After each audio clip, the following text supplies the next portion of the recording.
வணக்கம் நண்பர்களே. இன்றைக்கி நான் எதை பற்றி எழுதியிருக்கேன்னா, வயலும் வாழ்வும். வயலும் வாழ்வும் அது உடலும் உயிரும் போல.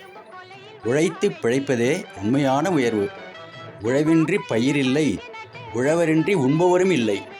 வயல்களை நேர்படுத்தி, வரப்புகளை வாகாய் உயர்த்தி, வனப்புடன் வாய்க்கால் வெட்டி, நீர் பரப்பி, ஏறு உழுது, விதை விதைத்து, அதை வளர்த்து, பருவம் பார்த்து நாற்று நட்டு, பார்த்து பார்த்து களை பறித்து, நேர்த்தியாய் நெல் வளர்த்து, காத்திருந்து அறுவடை செய்து, காற்று பார்த்து பதர் நீக்கி, விளைந்த நெற்கதிரை ஆதரவு தரும் ஆலையிலிட்டு, அழகுடனே அரிசியாக்கி, அதை நாமும் உணவாக்கி உண்ணும்பொழுது காணும் மகிழ்ச்சி களிப்படைய வைக்கிறது.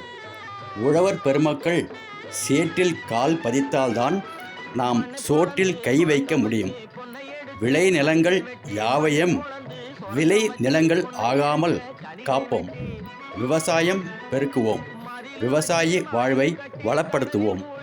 உழைக்கும் வர்க்கத்துக்கு நாம் நன்றி உரைப்பது நம் கடமையல்லவா? நலம் வாழ வாழ்த்துவோமே. நன்றி, வணக்கம்.